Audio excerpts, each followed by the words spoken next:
Coming up on this episode of DL Weekly, entertainment is making a comeback at the resort, more festivals for 2022 at Disney California Adventure. Genie Plus experience, what it took to get It's a Small World reopened. We report on location from the parks and more. DL Weekly starts now. Howdy, partners! For your safety, remain seated with your hands, arms, feet, and legs inside the podcast. And be sure to watch your ears. If any of you folks are wearing hats or glasses, best remove them, because Tag and Teresa have the wildest ride in the wilderness. Hello and welcome to this episode of DL Weekly for the week of December 15th, 2021. I'm Tag Bushman. And I'm Teresa Urban. It's official weekly tiers like Mallory S. who ensure that DL Weekly can happen every week. We have an amazing community of Disneyland fans that are ready to meet you, hear your experiences, share your knowledge, and share all they have to offer with you. Head on over to dlweekly.net/support to sign up to join the community. And if it wasn't for this community, our December trip would not have been able to happen. So a special thank you to all of you who have supported us now and in the past, because it has been amazing. So thank you guys so much. Well, it is that time again for our friend Eric over at Concierge to catch us up on other Disney news. Hello, everyone. This is Eric Johnson with Concierge, and welcome to the D180. While Teg and Teresa cover all things Disneyland, in the D180, we take a spin around the rest of the Disney universe, and we do it in 180 seconds. Let's jump right in. We start our journey at Walt Disney World, where fans of Epcot's festivals are in for a treat. The Epcot International Festival of the Arts will return in 2022 from January 14th through February 21st. As with many of the Epcot fests, multiple kiosks around the World Showcase will feature delectable dishes with a dash of color. Ask a concierge about dining packages that combine dinner with the Disney on Broadway concert series running every evening. Of course, the main event at the Festival of the Arts is the visual art. Epcot invites more than 100 Disney artists to take part in the event, featuring their works in stunning outdoor galleries. Browse prints and original pieces. Meet the artists at work. Heading further west, Hong Kong Disneyland started a new holiday tradition. On December 3rd and 4th, the Hong Kong Philharmonic Orchestra set up in front of the Castle of Magical Dreams, the park's center point, and performed a magical nighttime symphony. This 45-minute symphony features holiday hits and Disney classics and is accompanied by Disney characters in holiday garb, a fountain show, and falling snowflakes. Sounds like this show has serious staying power. Let's keep that holiday spirit rolling as we, roll further west. Disney Volunteers, spelled the proper way, E-A-R-S. Pay attention here. Volunteers at Disneyland Paris celebrated International Volunteer Day on December 5th. Cast members met at the Newport Bay Club Resort to wrap 3,600 packages for hospitalized children. Even Santa Goofy showed up to help out. Guests to the Parisian parks can enjoy a new parade this holiday season. Mickey's Dazzling Christmas Parade celebrates Christmas and winter through new floats designed in collaboration between Parisian and American artists. And that's 180 seconds. I hope you enjoyed our quick spin around the rest of the Disney universe. If you would like to learn more about these Disney adventures or just have a few questions, please come on over. Visit the social media and websites of both DL Weekly and us, their official travel planners, concierges. We look forward to planning something special for you and your family. I'm Eric Johnson, and this has been your D180. Well, thanks, Eric. Now let's get to the news.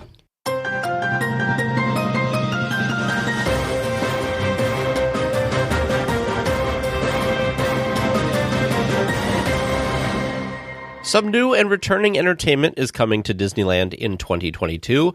An expanded Celebrate Gospel will debut in February at the Fantasyland Theater, and Tale of the Lion King will return in the spring also to the Fantasyland Theater. The Main Street Electrical Parade will return to Main Street in time to celebrate its 50th anniversary in June. Fantasmic and World of Color are also announced to return with no firm time frame yet. Finally, Disneyland Forever fireworks will also be lighting up the sky once again in 2022. I got so excited when I saw this article because I thought we were finally going to have not maybe exact dates, but at least some sort of narrowed down, like, this time frame is when Phantasmic and the Main Street Electrical Parade are coming back. Really, I just want to know when Phantasmic is coming back. But no, they're still leaving us hanging out on the edge of our seats, just waiting. I need to know. Anyways, so I'm still impatiently waiting for that news. But I thought it was pretty fun that so we knew that Mickey and the Magical Map was not going to be coming back to the Fantasyland Theater, but the big question was, okay, well, what's going to go there instead? Well, we knew that because we saw them dismantling it when we were in the park. They announced it, was it maybe last year? I think it was around the same time that they announced that Frozen was not going to be returning to the Hyperion Theater. But we knew for sure when they were tearing down the sets. When we were just there, we took a Grand Circle tour on the train, and you can see back in the Fantasyland Theater, and they were actually taking apart the sets from Mickey and the Magical Map. So unfortunately, that will not be returning anytime soon because they took it all apart and took it down. But I think it's fun that they have kind of like a rotation, like, things that are rotating through there for the time being. I'm sure at some point we'll get something there permanently.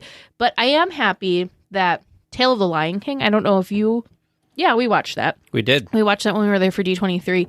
That was a really fun show, but just in a really terrible location because it was right in like the seating area for World of Color. So you're in the middle of the sun, and they always had performances in the middle of the day. So it was very, very hot, kind of uncomfortable to watch it. And I always felt very bad for the performers because I'm sure it wasn't a very comfortable time of day with the heat and the sun to be performing in. So it's nice that they have an actual stage and an actual theater. More comfortable for us, the guests, to be able to enjoy the show, but also more comfortable for these cast members to put on and perform the show for us too.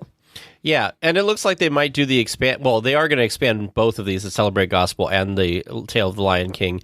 If you remember the Tale of the Lion King, they had a bigger cast when they were doing it, and they did cut that down a little bit. So I'm hoping that they bring the full cast back. I kind of, as much as I'm excited about these, and I'm glad that there's some entertainment coming back, I do feel like hopefully maybe this summer or next fall, they'll put like a proper show in there, like we had Mickey the Magical Map or like a Frozen, because these just seem like temporary. It's a good location to put these type of things and kind of like fill out the roster. I would much rather this than have that space sit empty though, until they do get the permanent show in there. So if you had to guess, when would you say Phantasmic is coming back? Well, I really hope that it comes back in March, but that's, selfish reasons for it to come back in March. But I kind of feel like that's not too far off. I really think that, then they'd have the winter and the quote unquote slower time of the year, aka no slower, like there is no slower time anymore. So I don't know why. Yeah, I don't know why I'm saying it's a slower time, but it used to be the slower time of the year.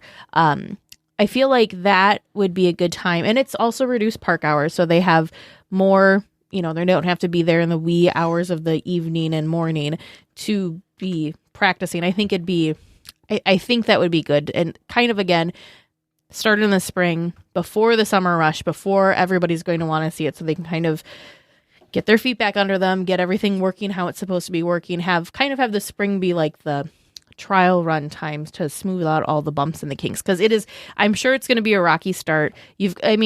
Poor Murphy, the dragon, has been sitting in her lair for, it'll be 2 years at that point. So I'm sure she's going to be a little cranky. She's not going to want to come out.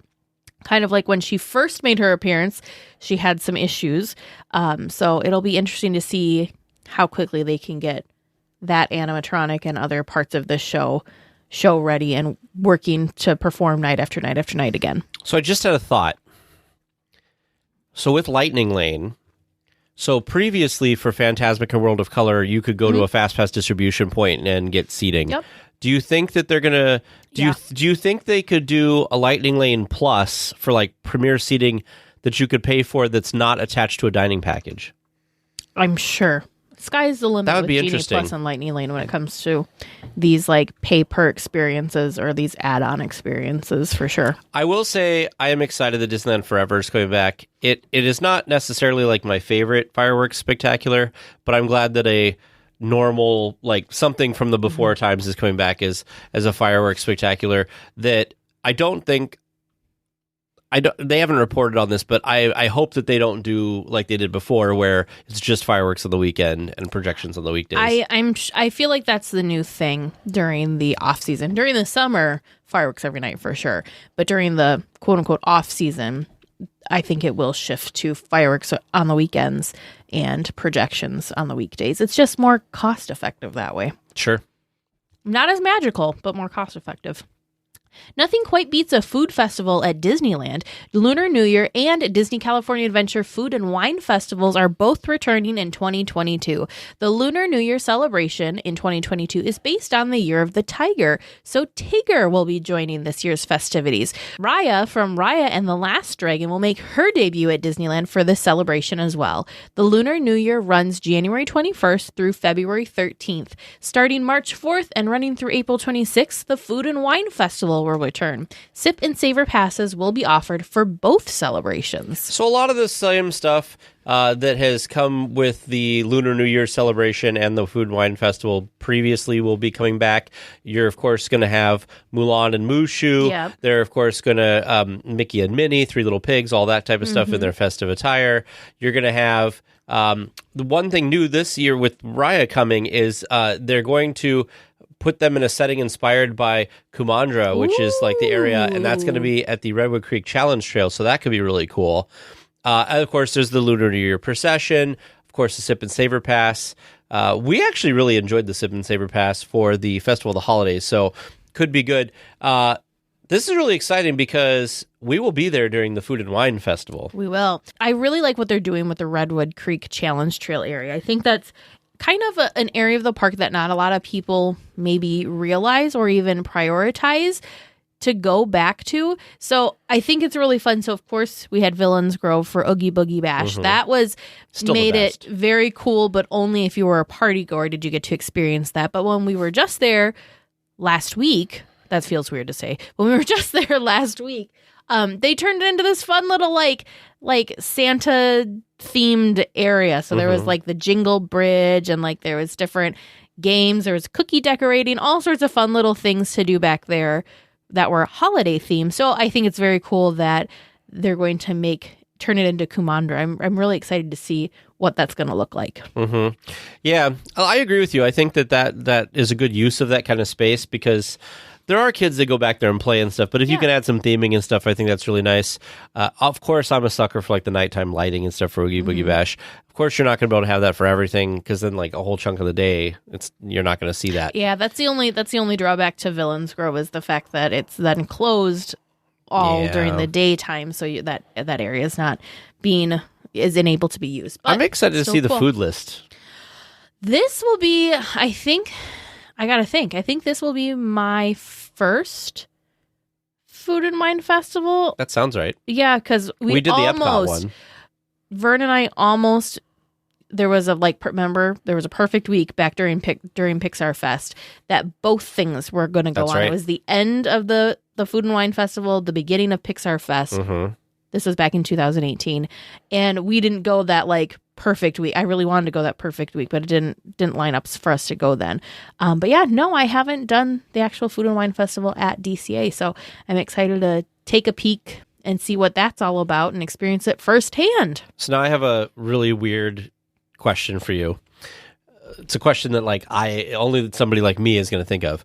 So do you think they're going to leave the booths out for this and then just leave them out until this starts in March? No. Because it's like 3 weeks maybe? Yeah, nope, I don't think so. You think that they'll pull the well, they have booths? to redo the booths because it's not the same thing. So it'd be like if they left the festival market booths out now, it's different signage. They might do different like decorations on the booths, all that kind of stuff. So no, I don't think they'll just be hanging out for 3 weeks. I think they'll It just seems like a lot of effort to like roll it backstage and do stuff. I feel like they could redo the signage on stage.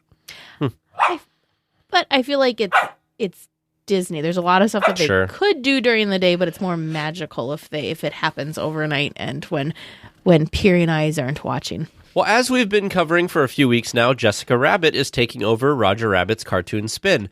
Last week, Jessica Rabbit, dressed in her best detective outfit, made her appearance in the attraction.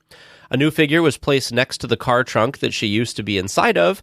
Then there's where she held the sledgehammer. She's been changed over to the new look. And finally, her silhouette has been updated in the queue to reflect the new look. Now, I know you and I specifically looked at the silhouette when we were there, and it was not changed over yet. The thing that's super crazy is we went on Cartoon Spin last Tuesday. So that was the Tuesday the 7th.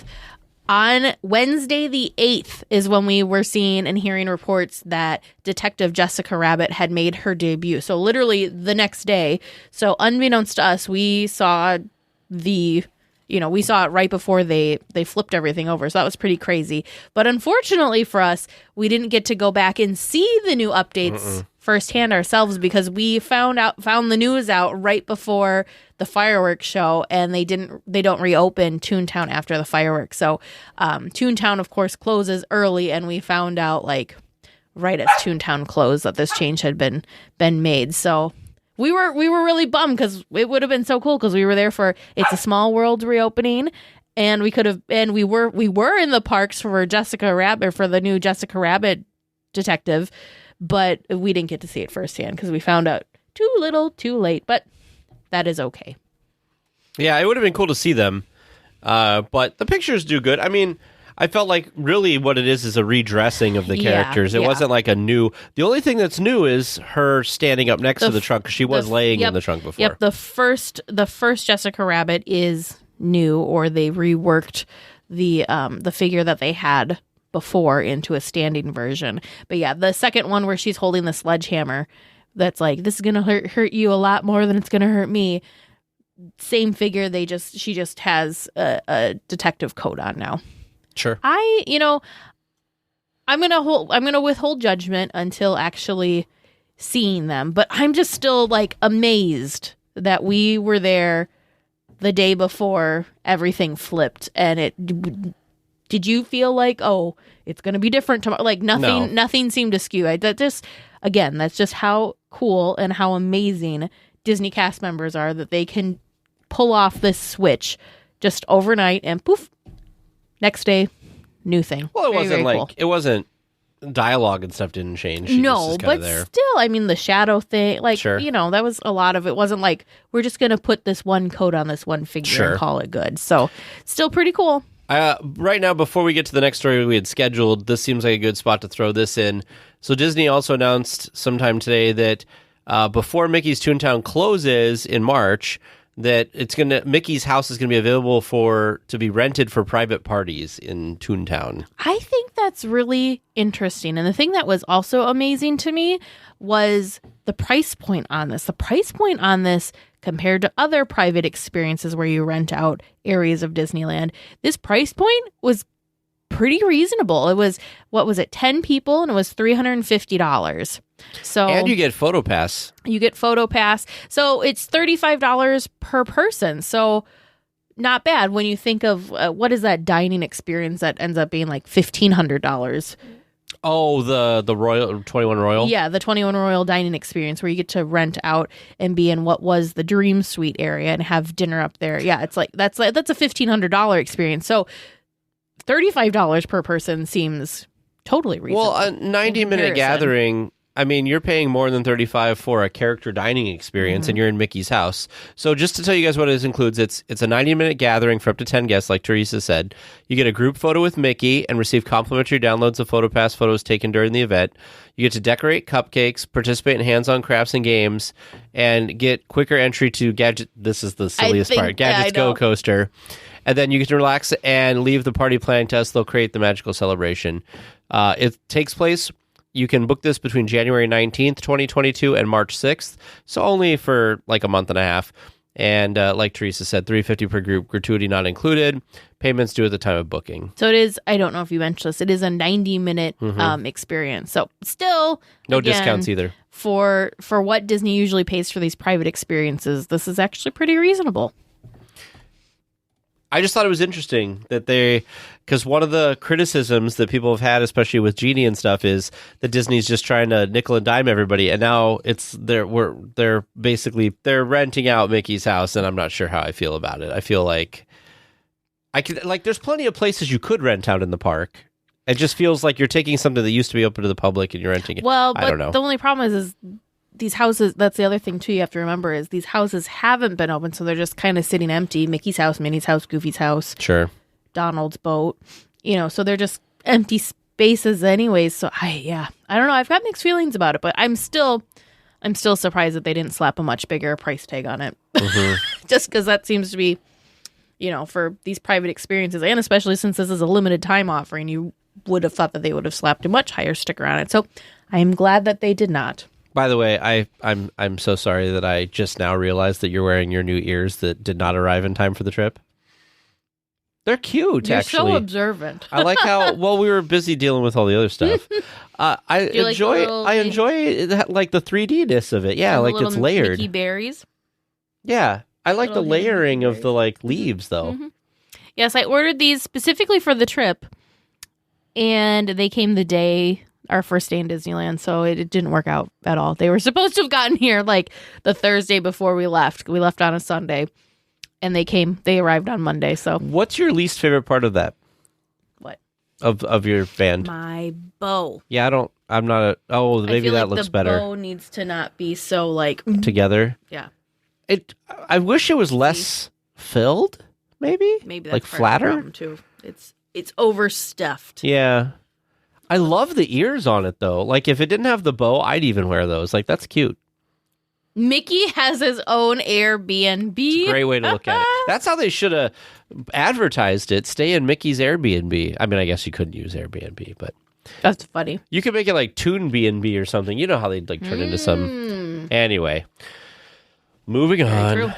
The Disability Access Service, better known as DAS, has been improved. Starting with visits on December 20th, guests who utilize the service can pre-register for the service virtually with a cast member. To do this, guests use a live video chat feature as early as 30 days prior to their visit, but no less than 2 days before arrival. Guests can then book up to 2 one-hour return windows for select experiences per day in advance. In the future, Disney says that guests enrolled in the system will be able to same-day self-select an attraction without having to visit with guest relations. What I was just going to quickly say is, for those of you that haven't been with someone that haven't used this pass or haven't been with someone that uses this pass, it is a really great feature, and it's a really nice service that Disney does provide for guests. But the one kind of drawback is whenever you want to use your pass and go to an attraction, you have to go visit with a guest relations cast member. So not only is that time consuming for the guest, but it's also time consuming for the cast members to have to, because poor guest relations cast members are dealing with all sorts of things. So it's nice to be able to make this something that the guests can do themselves.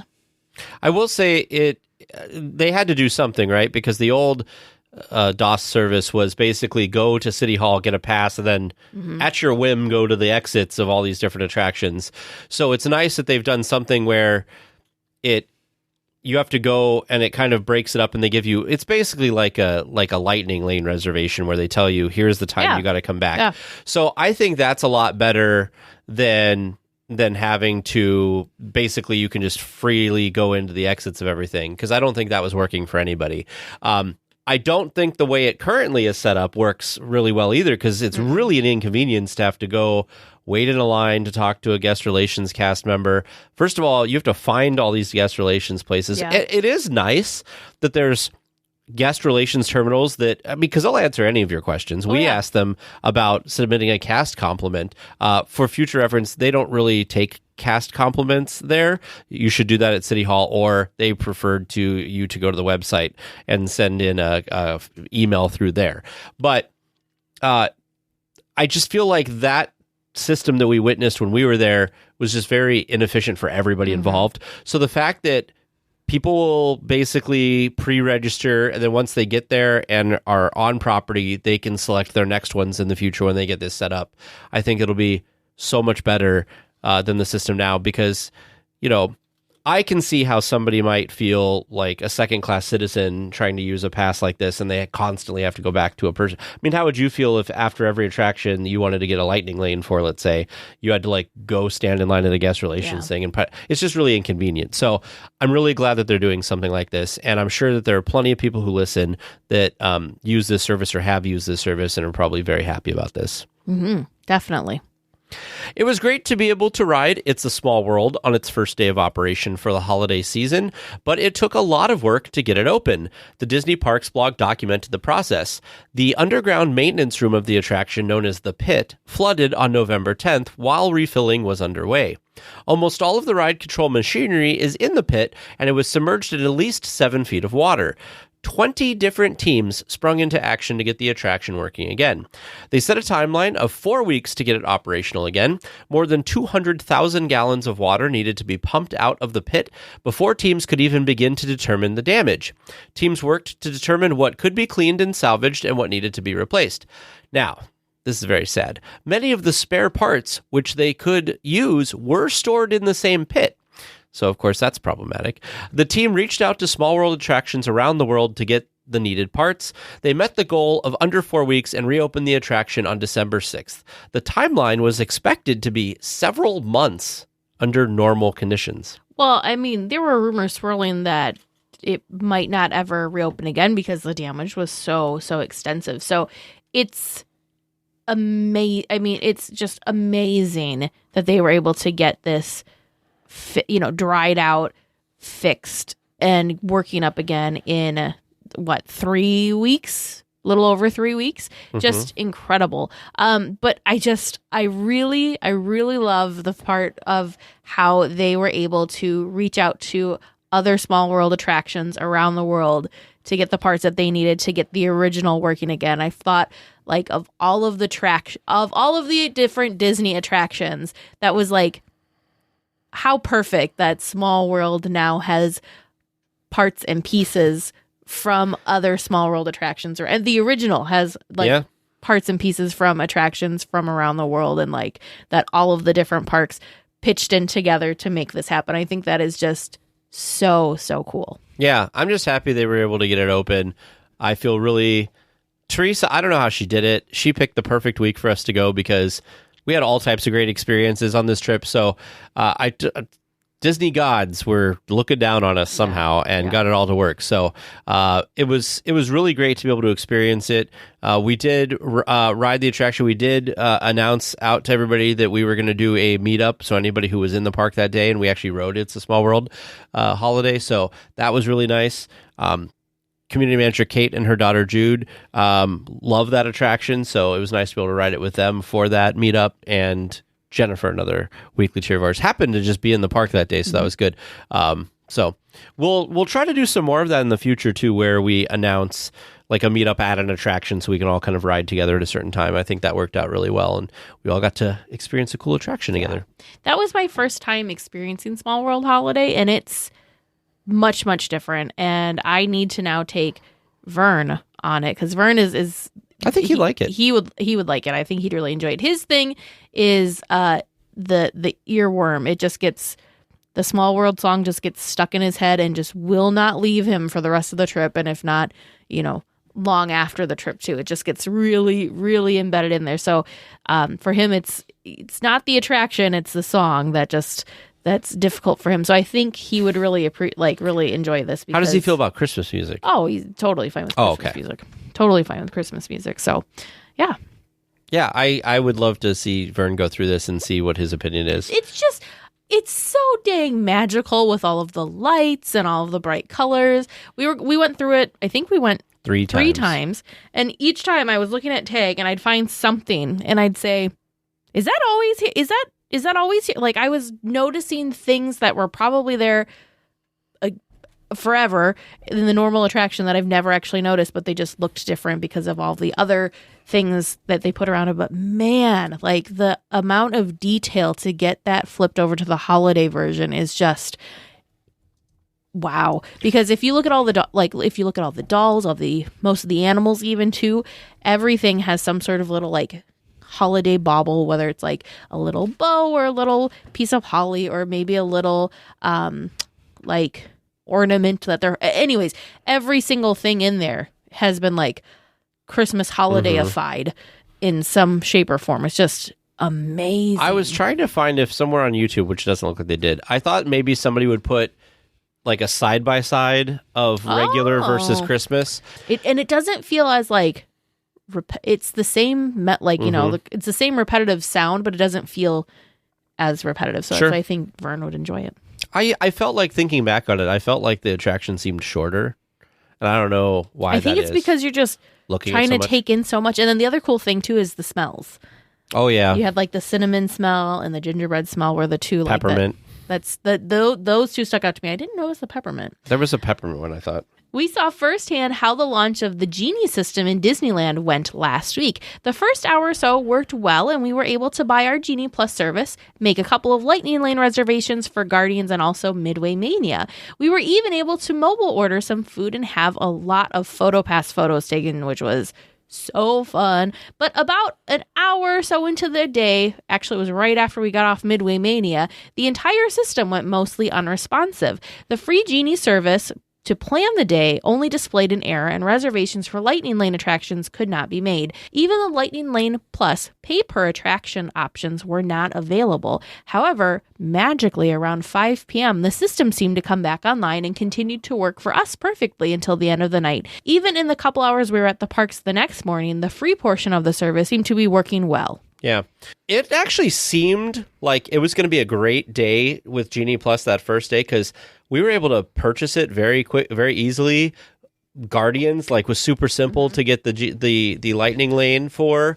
Midway Mania, once we got off, also really simple. We were like you said, able to mobile order. Everything seemed like it was working pretty well.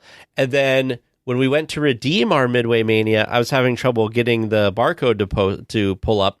However, the cast member did tell us that if we had our park ticket, which I had taken a picture of earlier, we could scan that and the system knows. So that's good to know even for the future. Yeah. So to kind of give a backstory, we were in the parks pre-rope drop, because this was also, not only was it Genie Plus launch day, it was also day 2 of candy canes, and we decided, even though we had gotten our candy canes the day before at the Candy Palace in Disneyland, we decided we were going to try again and see if we could be lucky and score 2 more candy canes, because we wanted to create a little Disney magic for some friends of ours. So we were in the parks early, and actually while we were standing in the candy cane line, I think is when we purchased Genie Plus for the day. I want to say, I didn't go into it with high expectations. I kind of was expecting there to be issues, because let's face it, every time something like this happens, even the first day of parties and festivals, things don't go as smoothly. That's just, should it? Sure. Does it? No. So I didn't have very high expectations. So I personally was not super upset when Genie went down and we weren't able to use it, because what ended up happening was standby lines were still really reasonable. And so I didn't feel like we were quote unquote missing out, because we were still getting onto the attractions pretty quickly. But when it came back up in the evening, it was around 4 or 5 o'clock, we were able to just select windows, and it was basically instant, and we were able to practically walk onto the attraction. So for us, that was well, this was worth it, because we just got to skip all of these lines. So, plus PhotoPass, we were able to use the PhotoPass all day. The other thing I want to mention too, that just to kind of clarify, it was the Genie system that was not working for a good chunk of the day. The rest of the app was working just fine. We had no issues mobile ordering. You were still able to pull up the app to look at different wait times. No issues with PhotoPass at all. It was just Genie and Lightning Lane that was having issues. And the interesting thing was, while we were waiting in line for candy canes, there was a Disney employee in the lane to get a candy cane. A secret Disney employee. She had 2 phones, an Android and an iPhone, and she was there to test the system. Now, she said that she works on the free part, so she was there for the Genie part of it, where basically you make your selections and it tells you, it recommends your day for you, basically. And that wasn't working, which we mentioned. And we didn't really use that. I will say, and I think we've mentioned this on the podcast, and I think later in our discussion, which we recorded in the park, I think we also talk about it. But there is a section under there called dining, which I was telling Teresa a couple days before that that I wish Disney had this, because it'll show you what food locations have mobile order windows right now.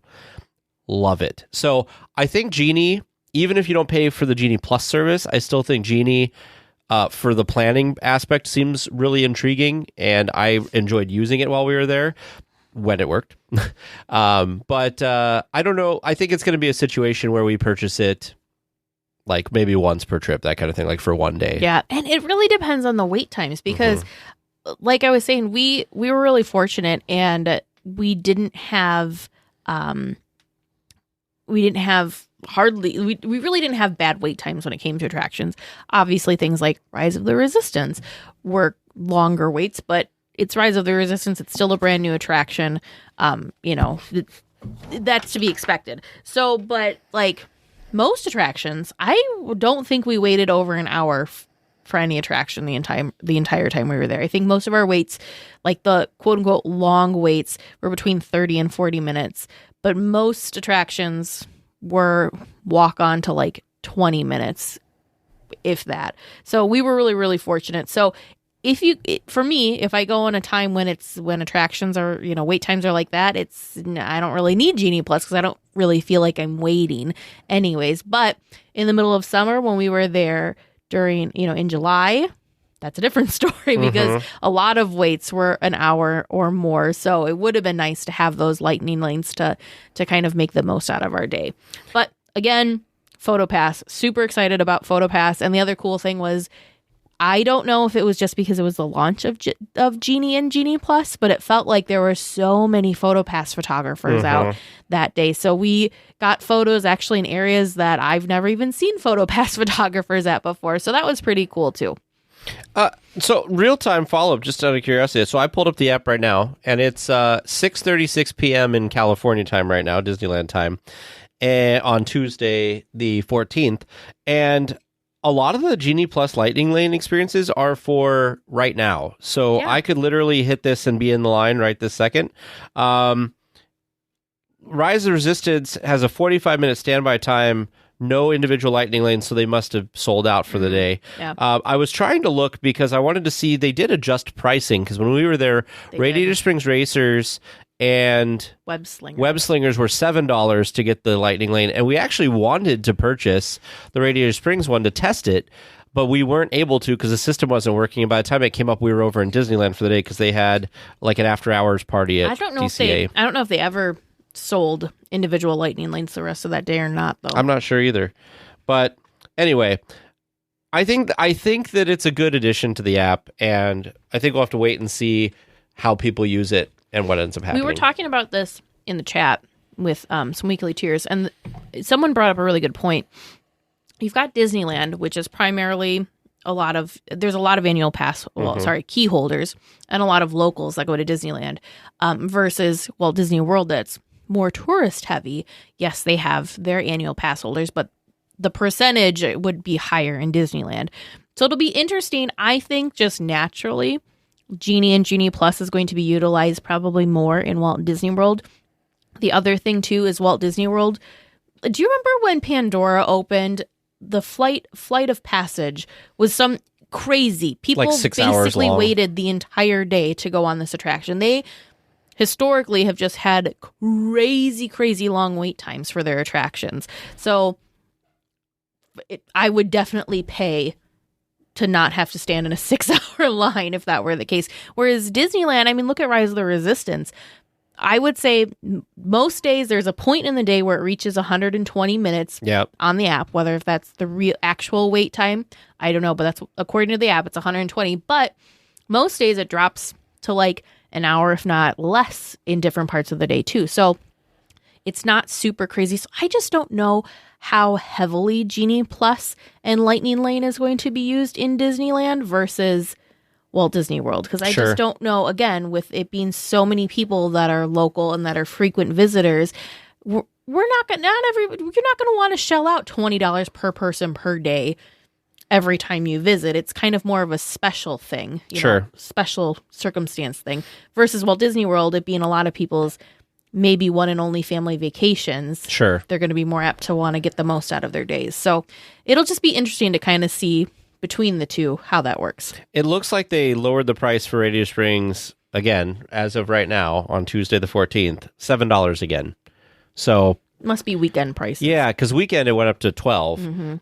Again, I can't see what Rise is, but I honestly felt that $20 was a little steep for Rise of the Resistance. Yeah. I think if it would have been $12 or $13, I still wouldn't have been happy with it, but I wouldn't have thought it was outrageous. I thought 20. You're basically doubling your cost of Genie Plus. Well, and you don't have to have Genie Plus to buy those. Yeah. But still. I was just going to say that is a thing, too, to mention is if you're looking at things like Rise of the Resistance, Radiator Springs Racers, or Web Slingers, the three that have the individual lightning lanes, the ones that you have to pay extra or pay per to get on, you do not have to spend $20 on Genie Plus to then spend $7 to ride like Radiator Springs Racers. You can just do the a la carte and pay just the $7 to pay for the lightning lane on Radiator Springs Racers. So I actually was surprised to find that out. I was happy to find that out because I really thought those individual lightning lanes were going to be in addition to the Genie Plus. Me too. If, like us, you were in the parks on December 8th for the launch of Genie Plus and you used the service, you may have received an email from Disneyland. The email states that they are, quote, working to provide recovery, end quote, for the launch. Not exactly sure what that means at this time, but it is possible that Disney will either refund guests or provide some other perk for the inconvenience.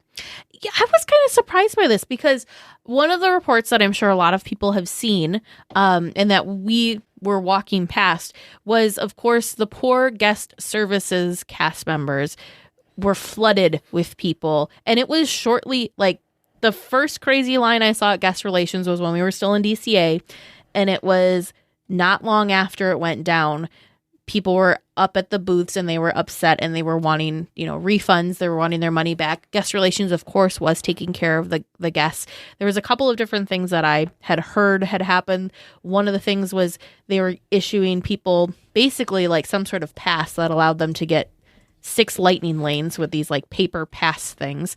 And the other thing I heard too was that they were issuing refunds in the form of a Disney gift card. So instead of just, oh, you paid $20 for a Genie, here's your $20 back, they gave you a $20 gift card, which pros and cons to that, but it's also guest relations. I don't think they have like a cash register there, or maybe the ability to refund your card. So I think that was kind of the best they could do that, that quickly. So I was actually surprised because Now I feel kind of bad that because we didn't go and ask for a refund because, again, we kind of knew what we were getting ourselves into, but we made sure we made the most of PhotoPass and then decided at a certain point any lightning lanes are just a bonus if we get those because, right, PhotoPass is $20. So lightning lane at this point is just a bonus, just cherries on top or sprinkles or hot fudge or whatever because it was more than... And it worked out. And it worked out well for us. So I didn't feel like we had, quote unquote, wasted money per se. Did we get exactly what it was that we paid for? Well, no, because it was down for most of the day. But so I was very surprised that Disney was reaching out to guests that had Genie Plus, at least the first day, to try and like make this right, even if you didn't go stand in the line to talk with somebody while you were there at the parks, which makes me, I feel bad for all the people that did stand and wait in line to get things taken care of because that just kind of ate a chunk of their day when maybe they didn't have to be waiting in line to get that taken care of. I do think it's interesting that Disneyland is proactively trying to contact people because they don't really have to do that. A new Star Wars photo opportunity has come to downtown Disney. Next to the Star Wars Trading Post, there are 2 new displays for the Book of Boba Fett. The new Disney Plus show coming later this month. The first is a throne that Boba can be seen sitting on in the trailer for the new show. The second is a sand crawler, which fans will know from the original movies and The Mandalorian. So... we just missed this one too because I think this just showed up right afterwards. It's cool that they put these out in downtown Disney. They've had photo stuff before. They actually used the sand crawler for a Toys for Tots promotion recently. I think they opened the back of it and it was like full of toys. Fun. And so that was really cool to use it for that, but then keep it around for a photo opportunity. So why not? Yeah, it's cool. I like these photo ops. I know people love them. So I am in favor of them continuing to add these things and putting them in downtown Disney. Great idea next to the Trading Post. So, side note, This was there when we were there. We missed it. Dang it. We were over there, though, so they must have installed it after. No, it was like Wednesday or Thursday. Yeah. Yeah, But not when we were in downtown Disney. No, it wasn't when we were in downtown Disney, but Sure. it went up when we were still... We could have gone to see it. What the heck? I know. A strange construction project that drew a lot of attention has finally been completed. The right side of the walkway to Toontown has finally come out from behind construction walls and has been revealed to be an ADA access ramp. Theories had been talked about, like a new lightning lane queue or other odd options, but this is just an ADA ramp for people needing the less bumpy path and slightly less grade going to Toontown. I kind of chuckled to myself when you were first reading the saying a construction project that drew a lot of attention because it was drawing our attention when we were there. We were trying to spy on it from the train when we were parked and looking down, because I think we were at the front of the train. So when the train parked in the Toontown station, we were actually over the bridge so we could see down in there. We were talking about it when we were on It's a Small World and all this stuff. So I think it's finally been revealed. It felt like that it took a while for this one. So I think that's why it had so many people scratching their heads trying to figure out what it was. It's so funny to me because Mice Chat was like, oh, they're building this new thing. And David from Fresh Baked was like, we don't know what this is. And I felt like David does a lot of the construction videos and I love his construction videos, but it's so funny because he loves to speculate about things. He was speculating away trying to figure out what this would be. So I'm glad to see we know what it is. I'm a little disappointed that it wasn't something more exciting after everybody seemed so, paid so much attention to this, but so we know now, and that's the point. It's going to be easier to spot former Disneyland and other Disney Parks ambassadors in the future. New Gold Disney Ambassador alumni name tags have been created that take their inspiration from Walt Disney's Disneyland Employee Number 1 badge. The new name tags were presented to the current alumni at a recent alumni gathering. So next time you're at the parks, be on the lookout for a gold name tag to see if you're in the presence of a former Disneyland or other Disney ambassador. This is so cool. I didn't even know this was a thing. And you posted this. So they're super cool. The name tags are like the shape that we're used to. The top, instead of having any of the castles or anything from any of the different parks, is just a classic Mickey head with their name. Under it will be the resort that they were the ambassador of, and then around the bottom, like where ours says, like where the magic began or whatever, it says Disneyland or Disney ambassador and the years they were the ambassadors. So in one of the photos here, they have Steven, who was a Walt Disney World Resort ambassador, and it says Disney ambassador 2019 to 2021. I think it's really cool. I think it's fun. And then the other inspiration too was, as you may know, Disney ambassadors have like this really cool pin that they wear when they're currently the ambassador that kind of sets them apart from just the other cast members. So the other kind of inspiration too, along with, of course, the number 1 badge from Disneyland was that pin, since that pin is also gold. So I think it's really fun. They're very classy looking. Yeah, that was the one thing that I wish that they would have done, is for that top part where the Mickey head is, I wish it would have been that cool ambassador logo that they have that matches that pin that has that kind of circular thing. Anyway, so cool. I'm really glad that ambassadors past and present are getting these, because that's really awesome. Well, it's been a little while since guest paper parks have been able to grow until now. A new Disney Paper Parks Holiday Edition has been posted on the Disney Parks blog. The paper parks are designed by Imagineers for all to enjoy. The holiday version is 12 ornaments for the 12 days of Christmas, featuring different parks around the world. Starting in Disneyland and moving through all the parks around the world, this is a set not to be missed. To download the paper parks, visit the link in our show notes.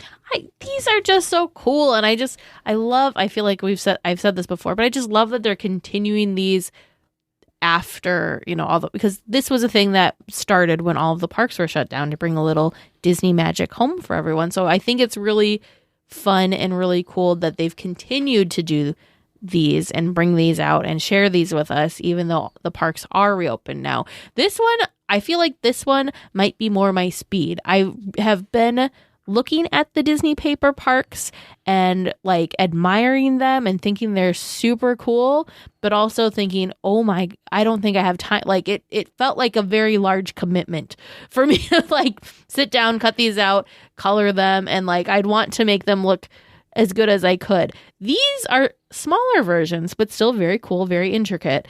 I think I could handle these. Yeah. I like this. I like this a lot. It looks like you just kind of fold them into things. They're almost the level of the 3D like wooden things that you've gotten from Disney. It's like these are kind of like little like shadow boxes. Yeah. So super cool. I'm glad that they did the parks around the world. That's kind of a neat thing. And you can put them on a wreath. I feel like you need to do this, Teresa, and color them. No? Yes, I will try. I still need to finish my Sleeping Beauty Castle one that I started. We have spoken before about the great relationship that Disney has with the Make-A-Wish Foundation. Well, last week, Disney hosted a Galaxy of Wishes fundraising event in Star Wars Galaxy's Edge. The money raised from this event will help the Make-A-Wish Foundation be able to grant more wishes for children with critical illnesses. Disneyland was part of the first wish back in 1980. So when we were there, we thought the rumor around the park was that it was a corporate event, like that it was like some company was renting out Galaxy's Edge. Yeah. Then we found out the next morning that it had been the Make-A-Wish thing. Yeah. And I'll tell you, in Galaxy's Edge, there was all types of stuff set up. There's giant screens. There was screens in multiple places. There was a stage set up in front of the Falcon.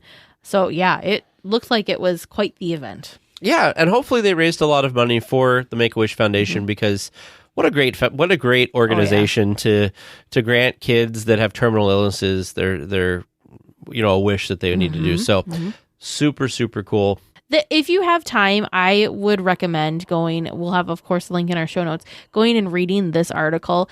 It was very cool to read. There's actually a couple of kids or people that were Wish kids that now work at Disney, whether it's at the Disneyland Resort or wherever, that they interviewed and talked to about this and talked about, how important this was and stuff. So I thought that was really cool how this became full circle for some people because the cast members they talked to, their wishes were, Disney related wishes. And then here they are today, they're as cast members. I think that's very, very, very cool. That is cool. So they got two wishes made, really, because if you wish to go there, you probably also wish to work there. We wanted to have a final update on the cast member union negotiations and voting that took place a couple weeks ago. The cast members voted to accept the current contract, which will offer $1 per hour retroactive to June 16th, 2021, $1 per hour starting June 16th, 2022, but being pulled forward to November 17th, 2021, and a final $1 per hour on June 16th, 2023. Cast members who were hired on or before June 16th, 2001 will get $2,000 for full-time and $1,000 for part-time one-time payments. Cast members hired between June 17th, 2001 and June 16th, 2011 will receive $1,000 for full-time and $500 for part-time one-time payments. There's a bunch of other things that they can also get. For a full list, see the link in our show notes. Yeah, because this also included things like healthcare costs and other different benefits to cast members as well. I have mixed feelings on this. I'm happy that, that cast members are getting better pay and that they're getting these bonuses. I do wish these dollar amounts would have been higher, but I am happy that I feel like something crazy would have happened because if you remember, DCA had passed this earlier in the month. Or they passed this last month. I'm sorry. They passed this in November, and Disneyland did not. So it was this kind of weird thing that almost pitted Disneyland against DCA potentially, because I just don't know what would have happened if Disneyland would have gotten their way and gotten more, and DCA was already locked into this contract with less. Then suddenly Disneyland and DCA are like two totally different places to work. You're going to, of course, have DCA people unhappy. They're going to be wanting to move over to Disneyland. I just feel like it would have been a really weird can of worms, not to mention the fact that, a strike was averted. So I'm happy about that side of it. I do wish that the cast members would have been able to get more, though, because I feel like they deserve it. They work super hard, crazy hours. But yeah, I'm glad that the dust has settled. I just wish that it would have gone in the cast members' favor a little bit more.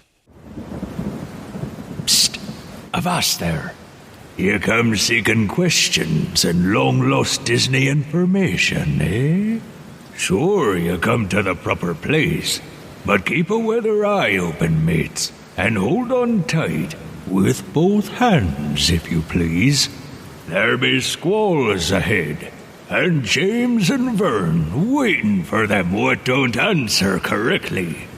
Welcome to Trivia Land. Hopefully you've noticed our menorahs have been burning, the tinsel is up, the trees are on their way. It's holiday season. We're in full swing. And thus, the theming of our questions for this week. Oh, goodness.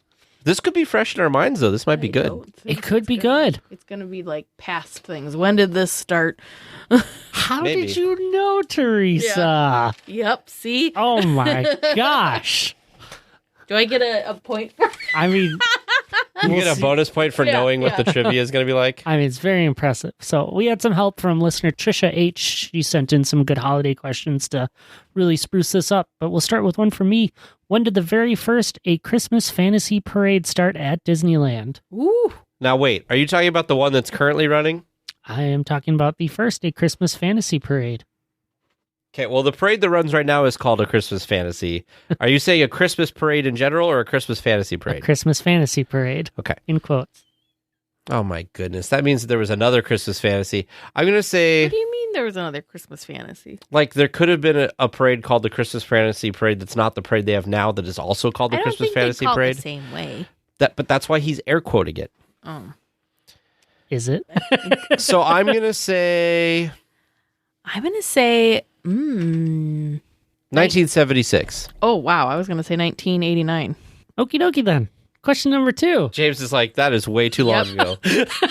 Pretty much. We'll see if you... My backup guess is 1997. Okay, well, good thing we're doing backup trivia then, too. Second question from listener Trisha H. In what year did the famous Disneyland candy canes make their debut? Oh, my gosh. Dang it. I just was like reading. I was 2000 just reading this. 2005. Because they were made popular. The article I read said that they were made popular in 2009. I thought. Maybe it started in 2009. Are you unlocking? 2009. James Lee is correcting you already because he said, are you guys Jewish? Hanukkah was from November 29th to December 6th this year. That's why I said the flames were lit. Oh, well, there you go. I appreciate that. We are not Jewish. I'm going to say 2000, I don't know what year that is. 2006. 6? All right, our third question, also from Trisha. The residents of Cars Land celebrate the season by creating their own unique trees. How do Mater, Sally, Lizzie, and Luigi decorate their trees? I know this one. I thought you might. What do you mean, how they decorate their trees? How do they decorate their trees? What do you mean, how do they I don't understand the question. What goes on their trees? Oh, Or what's their theme How of do their you trees? decorate your tree? well, you put Would you lights like on me it. to? Okay. Luigi is tires.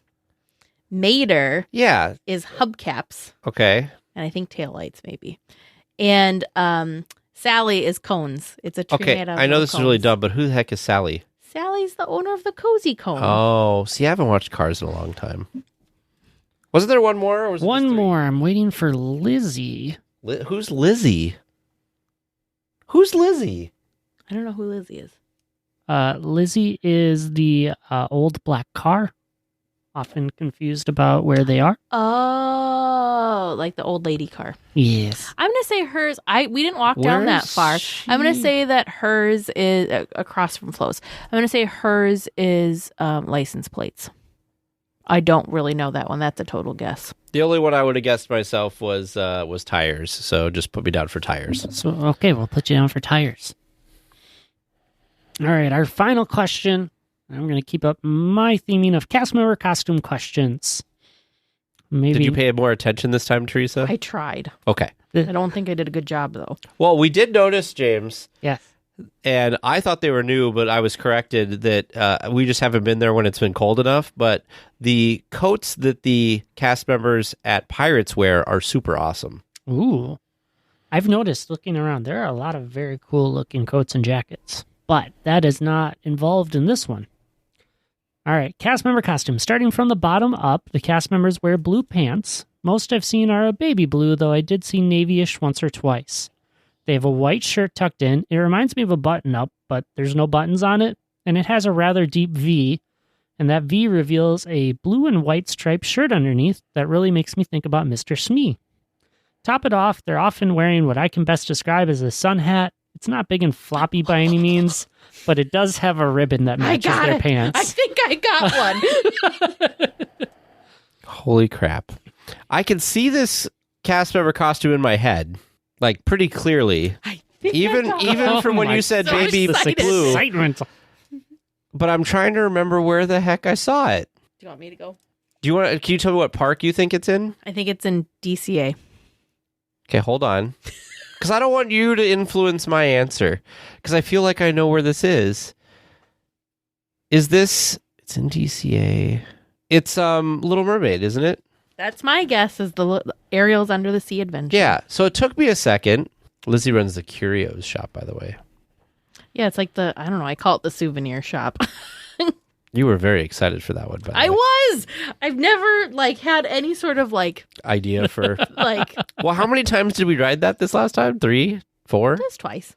Really? Yeah, twice. You ride it a lot more when you're with me, because I make you ride it a lot more, because I really enjoy that attraction for some reason.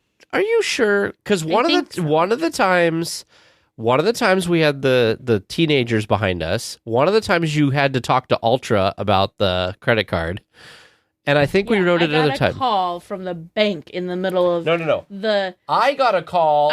In the middle at the end of the Under the Sea scene. Oh no, Deanne! Dang it! It might be Small World. Oh, it might be Small World. Crap. So I answer it, and they're like, "Can we talk to Teresa?" And I was like, "Okay." So I said, "It's Ultra for you." And Teresa's there, and they're like, "Did you make this purchase? Did you make that purchase?" Dang it, Deanne! I think you're right. I got all excited. I think she's right. Small World probably is right. Then what's the Ariel Undersea Adventure thing? It's similar, isn't it? Maybe not. Well, we'll find out. Dang it. Do you think you know your Disney history a little bit better than TNT? How'd you do on the other questions? Well, we'll have to wait until after this week's discussion topic to find out how we all did. Hello, Weekly Tears. We are recording right now. As you can hear, the Christmas Fantasy Parade is going on in the background. We are sitting looking at Small World, found a nice little kind of quiet corner next to the monorail beam. Very nice. Under the monorail beam, for sure. We are right behind It's a Small World Mall, back where the old motorboat cruise used to be, the loading area for that. So it's a nice kind of area, and the parade's going on. So we thought it'd be a great spot to sit and talk about all of our fun stuff that we've been doing over the last couple of days and compare it to the things that we said we wanted to do. So where are we going to start with this one? I was going to say, so our trip is not finished yet. We still have the rest of today and an hour or two tomorrow morning before we have to head on the plane. So one of the things that we did after we left off last week was actually watch the Christmas Fantasy Parade. Yep. That was the first time I had ever watched it myself. You'd seen it before, correct, Tag? I think I had seen it a long, long time ago, which is one of the reasons I thought we needed to replace it, because it's been here forever. Yeah. But actually, I thought that it was less annoying and repetitive than I thought, because it seems like each float has its own music that overrides the backing track, sure. Which is the part that was really bugging me about it. So Sure. it was pretty cute. What'd you think? So, first time for me, I said this to Tag, ever since I was little, I'd always seen a video of the trumpeting soldiers and the goofy looking reindeer. So I had this really weird, childhood, dream to see these things. So it was very cool to actually get to see them. I tell you, those soldiers, I feel for them. That is impressive that they're marching around in those outfits. And they have, just that tiny little hole for their trumpet to fit through. Barely, I don't know how they can see. Incredibly impressive performers, even though it's probably not one of, maybe it is for other people. But for me, that was a highlight of the parade. Yeah, I also could not... Teresa and I both had a hard time when Santa showed up, not thinking back to our story from last year where Santa... almost 2 years ago, almost got ejected from his sleigh. Poor Santa. So he looked, but I told Teresa, I said, of all of the floats, his is going to be the one that is least likely to malfunction, because I'm sure that they have done a great job with it. We decided after that to go grab dinner at the Plaza Inn. I had the chicken. I decided to give the chicken another go around. Very good. I had very large portions. I forget how big the portion sizes are there. You get half a chicken. We were going between Plaza Inn and Bengal Barbecue for dinner, and we're like, price-wise, it makes way more sense to go to Plaza Inn because Bengal Barbecue for the plate, you get 2 skewers, rice, and maybe like a slaw thing. Much smaller portion size, and I think it was either about the same price as the giant chicken dinner, which I for sure could not finish myself. Yeah, I thought the chicken dinner was good. So I got the penne pasta with bolognese sauce, and it was good. I did try Teresa. She prefers white meat to dark meat, so I was able to. I grabbed her leg off of her, and I thought, that tastes like the breading. The last time I had it and tasted it, I didn't think it was that good. This time I thought it was really, really good, and actually I was very excited when Teresa made it most of the way through her chicken breast, but could not get through the thigh. So then I also got to have the thigh, you did. And it was very, very good. The mashed potatoes were okay. The green beans were nothing special. It was good. We were going to get a dessert there, but they were out of both of the different cakes. We wanted to try the bundt cake, but they were out for the day, which was not a problem. We did try earlier in the day, I think it was actually just after we recorded, we tried the pumpkin fritters over at Royal Street Veranda. Yep, over at the Royal Street Veranda. We had the pumpkin fritters there. The pumpkin fritters were very good. What made it, though, we both agree, was the cream cheese frosting dipping sauce that they gave it to you with. It was a fried pumpkin bread ball, and then they had cinnamon sugar coating on it, and then you dipped it into this sauce. The sauce was the highlight for that particular thing because I thought that the actual fritter itself was just okay. But, man, I could just eat that sauce plain almost, except for it's a little sweet. It'd be a good thing to dip like a churro in. Ooh, it probably is a churro. I bet you it is a churro dipping sauce somewhere. So we did we did really well on attractions the first day. We basically rode just about all the big ones that we wanted to ride. The only one we haven't ridden so far is Indy, which is shocking for us. We rode Pirates, we rode Haunted, Small Worlds, all sorts. Anyways, Rise. We decided to watch the fireworks and the projection show actually back from Small World this time, because we just find it to be a much more enjoyable experience since it's just not so crowded. Yeah. We were also able to ride the train. Oh, yes. Because we took some time to ride the train from New Orleans Square. That was yesterday. Doesn't matter. Okay. I'm giving up on trying to do an order. So the train was great as always. We did have audio this time through the Primeval World of Grand Canyon, because last time we were here that we did not have that. But to get what Teresa was saying about the fireworks, if you don't care about the castle part of the fireworks show, Small World is the best place, because there is we had plenty of room. Yeah. There was nobody around us. And it was wonderful. And they have projections on It's a Small World, and the fireworks go off right next to It's a Small World. So it's a really good option if you want to watch it. And we showed up right before the show started. So if you don't have time or you want to prioritize attractions or something, that's a good way to do that. Yeah, for sure. So after that, we kind of just lingered a little bit and moseyed for a while. We decided that we really wanted to do Park Close, but we decided we had something far more important to try and do before we get too far ahead of ourselves, since we've already gotten to the end of the evening. I do really want to mention that we did have a little bit more Disney magic happen for us on our first day. We were walking past the Tiki Room, and Maynard happened to be out front. He was we took a picture with him, of course, and that was actually last week's graphic for the episode. So much fun. That was the first time that we got to sit and chat with Maynard. He told us a really fun story about the railing and how it was a fence for Princess Jasmine's tiger. Raja. This whole elaborate story about the fence, the bamboo fence that's there. It was really fun. Now, the best part that we've kept on to from that whole story was the fact that the cast members where they stand have this small little anti-fatigue carpet. Yeah. And he bent down and was saying that that was his magic carpet. And so now every time we see that small little carpet, we laugh and think of Maynard. It's fun because we've got a couple of those little things now. We say hello to the broom that's hidden in the bushes as we walk in every time. I think we've decided the broom's name is just simply Broomy. So I say hello to Broomy every time we walk past. Now every time we see the little anti-fatigue mats, we point at it and say, oh, look, it's a magic carpet, and think of Maynard. It's very fun. That's what makes Disney so special, though, is all those little, silly, fun extras. So there is another silly, fun extra that I almost hesitate to talk about, but I think it was funny enough to mention it on the show. While we were watching the Christmas Fantasy Parade. Oh, yeah. There was a guest that came up, her little daughter, cute little daughter, by the way. She was dressed head to toe in As one of the Incredibles, yeah. so she was super adorable. Well, her mom came up, and she must have known somebody in the parade, is really what I think it was. I don't think so. I think it was just excitement. I Okay. really think she was just very, very excited. She gets down next to her daughter, and she's videoing the parade, and the evil Lady Tremaine. Lady Tremaine and the stepsisters were there. And this lady, at the top of her lungs, like she was being murdered, yells, "Anastasia! She was Anastasia!" so excited. You know how like little kids get really excited and just can't hold it in and just Yeah. like burst? Mm-hmm. That was what this woman did. Again, Disneyland. It's the only time that you can like be a kid again and Yeah. not feel like the biggest fool for like having that kind of excitement. So now every time I hear the Christmas Fantasy Parade song, It I is. yell, "Anastasia!" it's becoming one of our Disney inside jokes now. Well, I wanted to make sure we talked about that since you talked about the broom and everything else Oh, yes. that we yes. did. So the next morning, we got up early because, again, we wanted to try to secure some candy canes. It was drizzling. It was drizzling.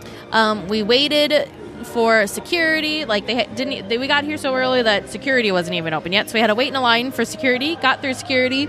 Somehow the Disney gods and winds and all the powers that be were in our favor for this yesterday because we ended up finding a security line that had like no wait, no issues. And then I rushed to the gates and was the second person in line for our side of the gates. We got in. We had a super great cast member. I think she knew, with it being the first day of Candy Canes, that people are very excited and wanted to get in. So she actually pre-scanned a couple people, like the first 5 people in line, she pre-scanned. So when it was time to go, we could get in. We looked like crazy fast ball walkers. I was joking because Tag was in a separate line than me, so I actually had gotten in a couple minutes before, or a couple seconds or minutes before. It's all a blur. It was so much fun.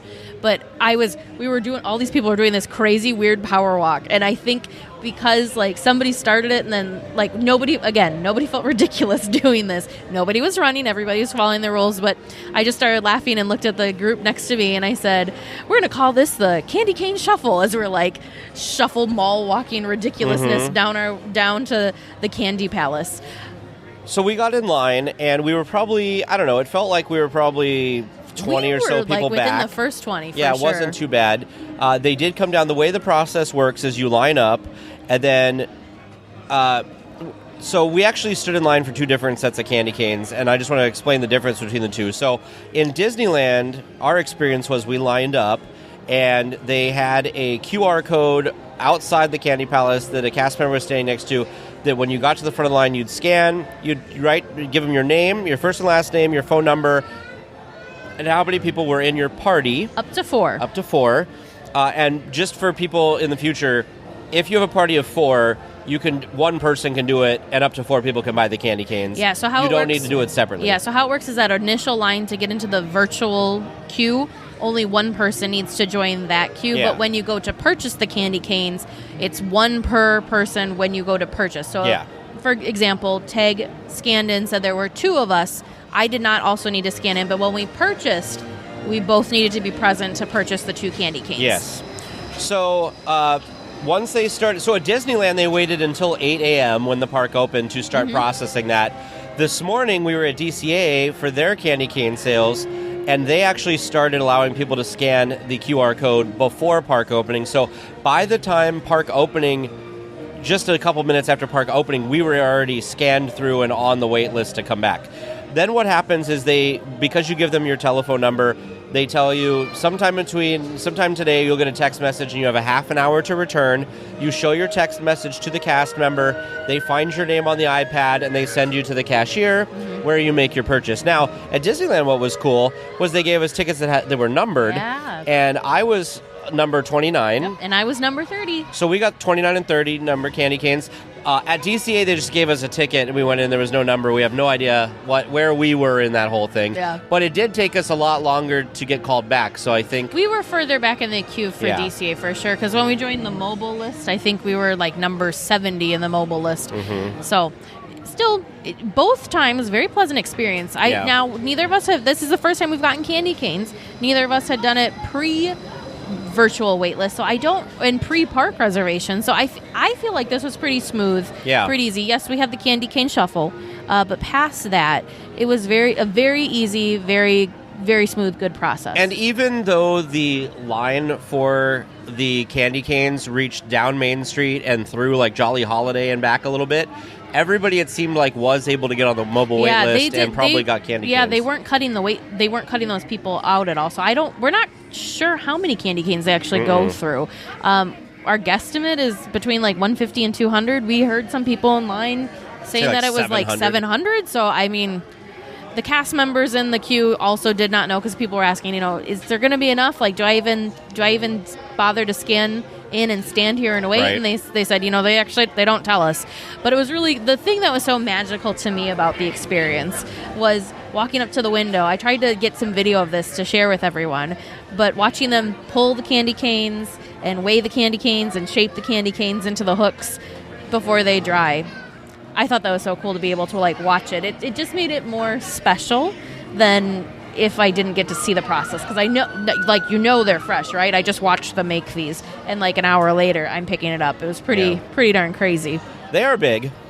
So they... Quite large, yeah. They are quite large. It's not something you're going to easily fit into a small backpack, let's say. I would say, what are they? I think 18 inches? Yeah. They were, what, $20 each? $20 each. So in the past, they've been, I think, 15, and this year they're 20. No discounts apply, one per person, like we said. I will say, so I'm going to jump ahead because I want to make sure we talk about this. We did try my candy cane tonight. What did you think? So what I first did, I had two small pieces. The first piece I chewed like a rookie. Don't do that.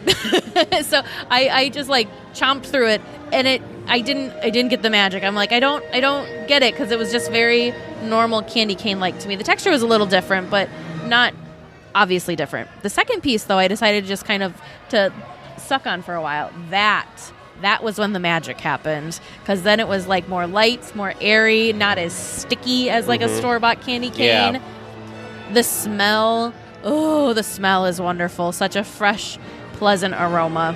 My opinion, which is a little more negative than Teresa's, was it was a candy cane. It was a little bit more airy. It's huge. I'm glad we did the experience. It was cool to get a Disneyland candy cane. Marked it off our Disney bucket list. Would I spend the effort to get one again for myself just based off of the flavor, the texture, whatever? No, not for me.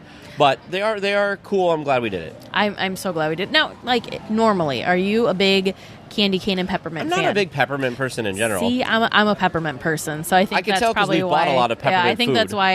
that's why I enjoyed the candy cane more. Peppermint that's my jam. After that, we went over to Red Rose Tavern and we got one of the Mickey head-shaped gingerbread cookies. Now, I was very surprised because we bought these, and usually every gingerbread I've ever encountered with, and maybe I've just had bad gingerbread, well, it's always hard and it's very gingery. Yeah, you want to like have a glass of milk with it. Yeah. Kind of thing. This was very moist, and I thought it tasted really good. The texture was so smooth. I've never had a cookie that I thought would like melt in my mouth, but this one was almost like melt in your mouth good. I was very, very pleasantly surprised. I also want to laugh because I opened it to have some, and Teresa's like, maybe I'll have just a little bit, and she ate half of it. Like half of it, yeah. Didn't even didn't even think about it. I also got the eggnog cold brew yesterday morning too, which honestly I didn't think would pair very well with the gingerbread cookie, but it did. It was a really delightful holiday treat to have the two things together. It was lots of sugar, so I definitely had a big old glass of water after all that sugar. But man, that was a holiday breakfast if I ever had one.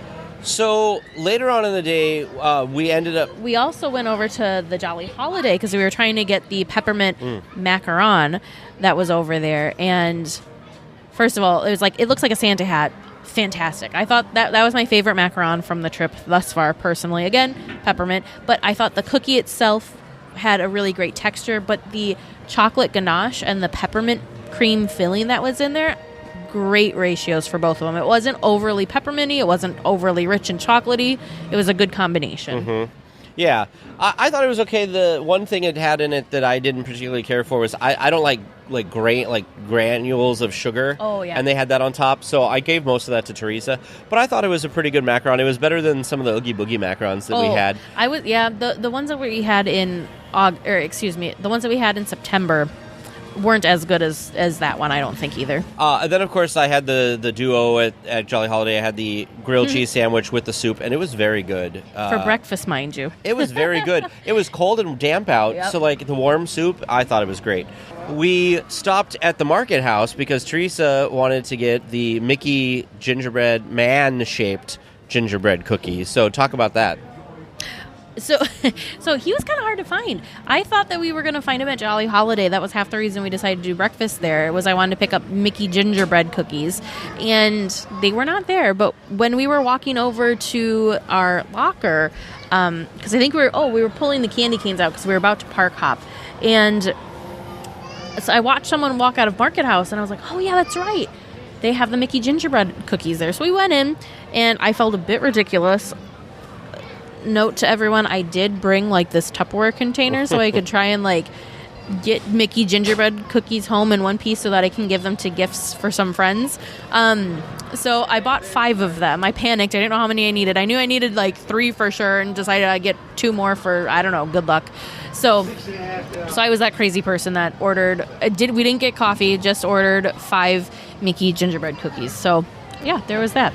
We did try to do a couple of attractions yesterday that we hadn't done the first day. So we did Big Thunder Mountain. We rode Pirates. That was the second time we had ridden Pirates, but it was a 5-minute wait. So it's a 5-minute wait. That's what I feel like for any of those dark ride type things. Pirates, Mansion, even Ariel's Undersea Adventure. If it's walk on, I may as well walk on and do it. We also that was when we did our Grand Circle tour. And then we went and did Great Moments with Mr. Lincoln because we realized we hadn't gone and given Lincoln a visit last visit. So we went and saw him before we park hopped to go check out some of the festival foods for the Festival of the Holidays. Yeah, so we hopped on over to DCA. We went over to the first booth and we got one of the Sip and Savor passes. Now, we decided, looking at all the different foods, like we talked to you guys about on the show before, if you're spending over $7 per item, then the Sip and Savor pass makes sense. So we decided that we probably didn't have 8 different things that were over $7 that we wanted to buy. So we each. So we bought just one, and that actually ended up being the perfect amount of tabs. It was a really good deal because I didn't realize that being Magic Key holders, we got a discount on the Sip and Savor pass, the tasting card. Mm-hmm. But if you go to each booth individually and buy stuff just out of pocket, you didn't get the AP discount on it, or the Magic Key discount on it. So that was a pleasant surprise. Mm-hmm. I think we accidentally did really well because everything that we bought, we made sure, we didn't even mean to, but everything we bought was $7 or more because we figured that was probably about what our break-even point was. But yeah, man, we tried a lot of food though. Most of it very good. The first thing we tried was the reimagined pork beef brisket Wellington, which Teresa unfortunately could not eat because it had mushrooms on it, which she almost ate until I was like, is that a mushroom? And then that was that. So I give it a 3.5 out of 5. I thought that the meat on it was okay. The flavor was pretty good. The bottom part on the bottom, the pastry part, was not the best. And also I learned later on that it was hard to eat with just a fork. I should have gotten a knife as well, and that would have been a little bit better. So then we headed over to Winter Sliderland. I grabbed the beef pot roast on a potato roll little sandwich, and we also grabbed the prickly pear tea lemonade. Beef pot roast on a potato roll had great flavor. Just the hunk of meat that I got was kind of tough. Flavor was great, just not the best portion of meat, but I definitely would get it again. I would give it a second try. The sauce on that was good. The sauce on it was very good, yes. And then the prickly pear tea. Oh, so I would give the beef pot roast 3.5 out of 5. Again, just a little bit lower because of that meat, the tough meat. The prickly pear tea lemonade, however, fantastic. That has been my favorite specialty lemonade that we've had on this trip thus far. I give that a 4.5 out of 5. I give it a 4 out of 5. It was pretty good. We got the hot cocoa marshmallow macaron, which was really good. I thought it was good. Teresa, I think, thought it was, well, she'll say what she thought it was, but I thought it was a good 4 out of 5. It was very, very good. I think the problem for me was that we had the peppermint chocolate macaron the same day as the hot cocoa marshmallow macaron. I was a little surprised. The hot cocoa marshmallow macaron actually has peppermint flavoring in it, so it just tasted very too similar to the macaron that we had already enjoyed, and it just wasn't as good as it. So I couldn't stop comparing the two because they tasted pretty similar. Sure. This one was definitely more chocolatey for sure, but I gave that a 3.5 out of 5. The other thing we tried too was the holiday stuffing mac and cheese. I think this is underrated. That was really delicious. I'd say 4.5 out of 5 for sure. Creamy. Love the texture of there was like crunchy stuffing bits on top. Great flavor.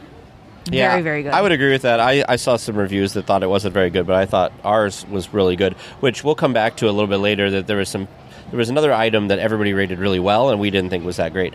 We also went and we stopped to eat our food, and we watched the drummers over there. They were so fun. Kit Tag keeps making fun of me because I get excited every time I see the toy drummers. So we saw the toy drummers right in the holiday parade, and then we saw the toy drummers drumming away over at the festival holidays stage, and then there's all these cute little toy drummer decorations in DCA right now too, and they're just so fun. These toy drummers though, man, they were wound up. They had fun. Energy. They were tons of fun. We went on the Incredicoaster, which was great, as always. Lion moved really fast with that one. I feel like Lions, in general, through the first 2 days of our trip, moved really fast, and things kind of moved through. There wasn't a lot of standing too long in any particular line. Very true. Sorry, I just got distracted. I just watched Wendy, Captain Hook, Moana, and the Genie come out of his lamp. He's hiding back here because we'll talk about the Genie service later, but we were joking earlier that maybe we won't see the Genie character out because people might be a little grumpy with him today. But sorry, I got distracted with seeing the characters walk out. It's always super fun. So somehow we just happened to be at the right place at the right time, or maybe it was the wrong place at the right time. I'm not really sure. I think it was pretty amazing, but we happened to be kind of back in the Paradise Garden Grill. Is that what it is? Paradise Garden Grill? Back in the Paradise Garden Grill like seating area, so the that big area that has a stage back there. We just were kind of lingering back there, and all of a sudden we realized that the Viva Navidad parade was about to start. So we decided to kind of poke our heads and peek our heads around because there was this opening that you could kind of see back in some of the seating area towards the back there, and it actually turned out to be a really cool spot. Like, us being Disney nerds really appreciated it. If you're trying to fully enjoy and see the full parade, maybe you would have been disappointed, but the cool thing about it was right behind the big main float that has the 3 caballeros, so that's the float with Donald on it, and right behind that, but we got to see kind of the backstage area of where they would set up some of the dancers and like the flag carriers to go out. So it was a really kind of energetic, fun place to be that was different than watching the parade from like the side that you're supposed to watch it from, I guess. So that was pretty cool, but what a fun parade. Great music. I guess we could talk about it now. We ended up seeing it later from the other side, which was like the side you're meant to see it from, and we weren't blocked by some of the things we were standing behind, and it was really great. There's it goes kind of from the parade gate there all the way down to by Goofy Sky School. It like covers that whole section of the parade route, and I thought it was a really good show. There was a bajillion performers, and all of them were pouring their hearts into it. Yeah, so much energy. Of course, you got the 3 caballeros, like Teresa said, which you don't see them that often. You also had Mickey and Minnie came out. They were on the back of these bikes and running around and everything. So very, very cool. When we came to see it later, we did stop at the Paradise Garden Grill, and we ended up getting the trio of tacos, which they were not the best tacos. They were a little dry. One of them was very good. There was like a pulled pork taco that was very juicy and good. The other ones, they just felt like they needed a sauce or something. They were just a little on the dry side. But we got the torta, and the torta was amazing. Yes. I don't like refried beans, and I'm pretty sure there was a little bit of refried beans on this, but it did not ruin my enjoyment of it. It was really good. Great. It wasn't too spicy or anything, although the salsa they gave with the chips I thought was too spicy for me, but the torta itself was amazing. Man, it was a great blend of flavors and very large. I was very surprised at how big this sandwich was. Like, could share this thing no problem. It was, very, very good. The other thing that I'm pulling up. We got was a dessert over there that, again, we kind of were like, maybe, it wasn't something on our list, it was but it sounded interesting. Minute. It was a total impulse buy for us. It was called Pineapple Tres Leche Roulade, and it was a vanilla sponge cake with pineapple filling and a Tres Leches soak. Now, when they say soak, this thing came out and swimming. It was like sitting in like an inch of stuff, but holy man, it was very good. It was very, very good. It was, like I said, it was an impulse buy at the last minute. I'm glad we did it because it ended up being really, really good. I think Teresa and I were both very full after that, though. Yes, we were. We also spent some time. We decided to go back over to the Grand Californian to check out, of course, the lovely gingerbread house. We were there on Sunday afternoon, but there were performers in front of it, so we weren't able to get a good look at the front side of the house. So we decided to bop over there quick and check it out. We also just kind of wandered the hotel area because it's not something that we've never stayed at the Grand Californian. So it's just fun to kind of explore the grounds because you hear about things over there, but we've never experience them. So that was a fun little kind of break from the parks. Do you want to talk about this terrible drink you had? Oh, yeah. To end the night, we went over and took a ride on Monsters, Inc., because that's always like a cute little fun favorite. We also rode Goofy's Sky School at the end of the night.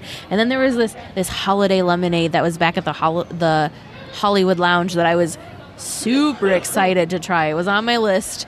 And I don't know why I was so excited. It had like a butterfly pea tea, so I was super curious as to what that was.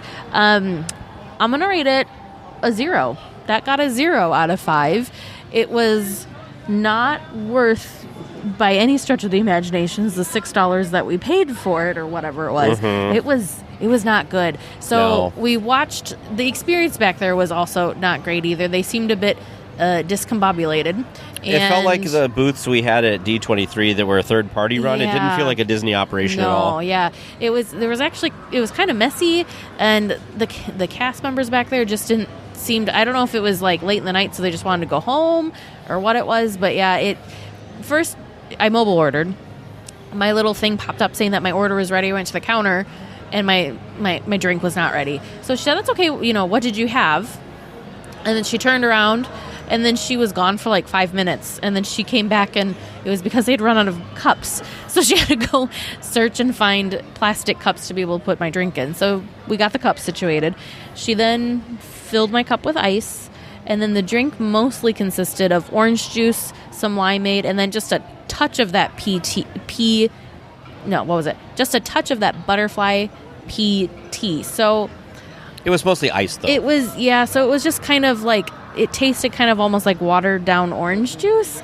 It just was not as magical and holiday fabulous as I thought it was going to be. If it's on your list, I would recommend to skip it.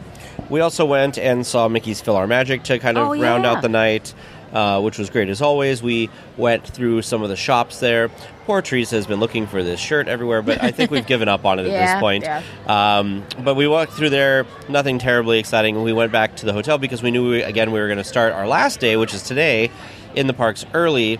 And, of course, Genie Plus was launching today, and Lightning Lane and everything else that comes with it. All of the excitement. Now, I will tell you, in the beginning, this morning... In the beginning, it was good. So this morning, you can't buy Genie Plus until you have scanned into the park. So we got up... Yeah, no, that's great. Plus and minus for that. Yeah.